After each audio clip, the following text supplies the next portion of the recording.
All right, so the first big piece of the puzzle is awareness. If we're going to help creative individuals, or what we're referring to as subgeniuses, navigate exploitation, it starts with education. Now, documentaries and media campaigns have a huge role here. By telling these stories, we get right to the emotional core, you know? It creates a connection that numbers or statistics just cannot. Totally. And honestly, documentaries can be like super powerful in showing the human side of this. Think about the impact of something as simple as hearing one person's voice telling their story. It sticks with you. Exactly. It gives a face to the struggle. And on top of that, live events like public seminars and workshops dive deeper into the tactics that, well, let's call them energy vampires, used to take advantage of creatives. Energy vampires, huh? I love that. But yeah, breaking down those tactics can be huge, especially in a group setting. I mean, there's something empowering about realizing you're not alone in dealing with this stuff. That's a key point, and it's also why online communities can make such a difference. Forums, social media groups, these become spaces where people not only share their stories, but also lean on each other for support and advice. Kind of like a safety net, right? Like, here's a place where you're seen and we get what you're going through. A lot of healing starts there. Plus, these spaces can lead to advocacy on a bigger scale. Exactly, Zara. And that's the foundation of these initiatives, connecting, educating, and then collectively pushing for change. So, Eric, building on that idea of collective action and support, let's pivot to something that can make or break a creator's ability to protect their work: legal protection. I mean, it's got to be one of the biggest hurdles for subgeniuses out there. Absolutely, Zara. Without the means to fight back legally, many creators just give up. And that's where a network of pro bono legal aid comes in. By partnering with law firms and independent attorneys, we can offer victims a way to reclaim their stolen work without the massive financial burden. Yeah, like just imagine the relief of knowing someone has your back in court. That's huge. But I guess it's not just about reclaiming what's stolen, right? There's also this bigger picture of preventing it from happening in the first place. Right. Prevention is key, and that's where legislation comes into play.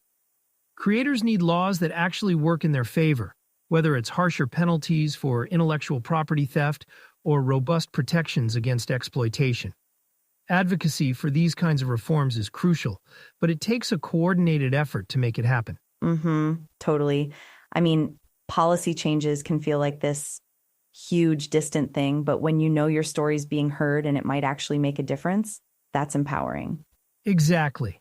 And empowerment ties directly into education, which is another part of the solution. Intellectual property workshops, for example, can teach subgeniuses about copyright laws, trademarking, even patenting their ideas. It's about giving creators the tools they need to protect themselves from the outset. Yeah, like those moments where you're in a workshop and suddenly realize, whoa, wait, I didn't even know I needed to trademark my design. It's game-changing knowledge that gives people actual power over their work. And that knowledge becomes a shield. Because when creators understand their rights, they're better equipped to navigate these challenges and, when necessary, fight back effectively. And while those legal tools and educational workshops are vital for empowerment, we also can't ignore the emotional toll. When creators face exploitation, they often carry invisible scars, trauma, anxiety, depression, that require just as much support as reclaiming stolen work. Yeah, and they're no less real just because you can't see them. Exactly. That's where access to specialized counseling services makes a huge impact. Therapists who understand the trauma caused by exploitation can help victims begin to rebuild their sense of self. Totally. And one-on-one therapy can be life-changing. But I think there's also real power in group settings, right? Like hearing from others who've been through similar stuff. It's validating in a way that's hard to describe. Absolutely. Support groups foster that sense of community, showing people they're, well, not alone. Peer-led groups especially allow participants to both share openly and feel supported by others who truly get it. Kind of like a ripple effect, you know? You start to heal, and by being there for others, you help them heal too. It's powerful. And to complement that, there are mindfulness and stress relief programs. Techniques like meditation, focused journaling, or even guided workshops that teach stress management strategies can be incredibly effective tools for emotional recovery. Oh, I'm such a fan of journaling. There's something about putting your thoughts on paper that brings clarity, especially when your mind feels like chaos? Exactly. It's about finding tools that resonate with each individual. Some people might feel more grounded through meditation, while others may benefit from something like a nature-themed stress relief workshop. It's offering paths to healing that are as unique as the individuals themselves. And having those options reminds people they're allowed to explore what actually works for them. It's not a one size fits all thing, and that's important. It is, because ultimately creating these kinds of mental health and emotional support systems encourages survivors to reclaim their well-being, and that's an integral step in their recovery.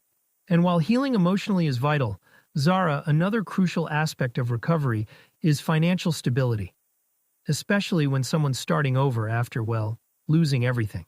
Oh, yeah, I mean, think about it. If you're drowning in debt or just struggling to make ends meet, it's almost impossible to focus on rebuilding your life, let alone your creativity. Exactly. And that's where crowdfunding comes in. Platforms like GoFundMe or Patreon give people a chance to not just ask for help, but also connect with communities that believe in their work. It's a way to make recovery a collective effort. Right. And it's not just about money, it's also about that validation, like people showing up and saying, "Hey, I see you and I support what you're doing." That can mean so much. Absolutely. And for creators specifically, microgrants can be game changers. Small grants targeted for tools, software, or even workspace rentals can provide just the boost someone needs to start creating again. Oh, for sure. Imagine you're a photographer who lost your equipment, right? A micro grant could help you replace your camera, get back on your feet, and start building your portfolio again. Stuff like that can literally restart someone's career. And it's not just individuals stepping up. Partnerships with organizations, both charitable and philanthropic, can deliver sustained support. Think longer-term resources rather than one-off assistance. For sure. Plus, organizations have the infrastructure to scale those efforts. Like matching funds or sponsorships could amplify what individuals are raising while providing some stability for ongoing needs. And that stability can make all the difference. Especially when recovery feels like such a monumental task, these financial pathways can give survivors a tangible way forward. And speaking of stability, Zara, another key aspect of recovery is skill development. It's about giving people the tools to rebuild their careers with confidence. Programs focused on a creative reboot, for instance, can really help victims re-enter the industry, whether it's digital media, design, or content creation. Ooh, I love that. Creative reboot. It's like hitting reset, but in the best way possible. And honestly, the mentorship piece here feels like it could make or break it. Having someone who believes in you and actually guides you, that's priceless. Exactly. And it's more than just guidance. It's about targeted training, too. Learning new tools, refreshing existing skills. These tailored programs can open doors that, without that push, might have stayed shut. Right, and it seems like freelance networks could really play a role here too. I mean, reconnecting with ethical clients, rebuilding financial stability, that's huge for anyone starting fresh. Absolutely. These networks are basically lifelines, giving creators access to not just income, but sustainable, trustworthy opportunities. And then there's the added layer of business coaching, which empowers them to monetize their skills and protect their work long term. Yeah, that's big. Like teaching someone the business side of things, contracts, intellectual property, managing clients, that's a total game changer. It's stuff most creatives, let's be real, don't think of when they're starting out. Exactly. It's part of shifting the narrative.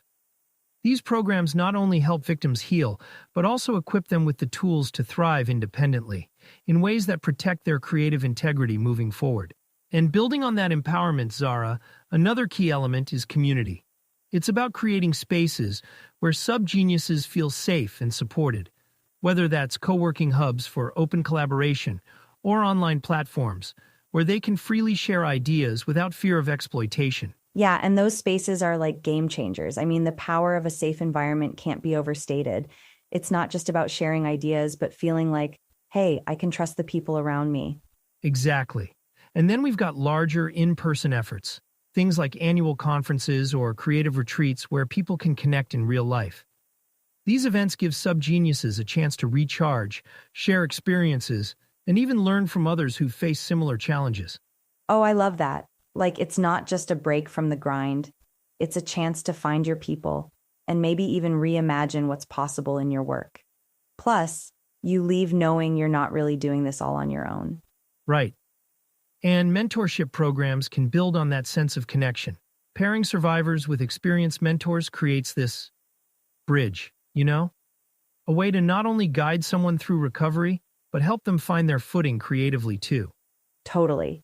And sometimes it's just hearing someone say, I've been there, and here's how I navigated it, that it can give you the confidence to keep going. Absolutely. Because when there's a shared commitment to resilience and collaboration, it's not just individuals who thrive. The whole community becomes stronger. And ultimately, that's the foundation that allows people to grow and rebuild in ways they never thought possible. And speaking of supporting creativity, Zara, technology is evolving so fast that it's becoming an incredible ally for protecting and enhancing creative work. Take blockchain, for example. It's redefining how we approach copyright protection. Ooh, blockchain. Okay, so break this down for me. How does a digital ledger help someone like a graphic artist or a songwriter? Great question. Essentially, blockchain can timestamp and register creative works the moment they're created. It's like planting a digital flag that says, "This is mine, and here's the proof." That can be huge in disputes over ownership. Oh, wow. So it's not just about saying, hey, this is mine, but actually having hard evidence to back it up? That's wild. Imagine what that could do for photographers or writers who've had their stuff ripped off. Exactly. And it goes beyond just having proof. It locks that proof into a system that's incredibly hard to tamper with. But it's not just blockchain that's making waves. AI monitoring tools are another game changer. Wait, AI? Like software that snoops around the internet looking for stolen stuff? Pretty much, yeah. These tools scan for unauthorized use of creative content, whether it's artwork, music, or even entire articles, and alert the original creator. It's like having an automated watchdog working around the clock. Okay, that's kind of genius. I mean, the internet's so massive. Having AI do the heavy lifting to spot when something's stolen, that could save creators a ton of time and energy. Right? And when you pair these tools with secure sharing platforms, you create a system where creators can confidently share their work without constantly looking over their shoulders. Oh, I love that idea.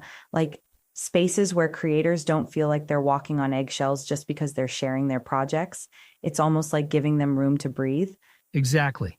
These platforms can incorporate layers of protection, like watermarks or restricted access to files, so creators can control how their work is viewed and used.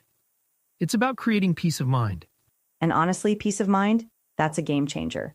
When creators feel safe, they can focus on what they're best at, creating. It's like technology is finally catching up and working for us instead of against us.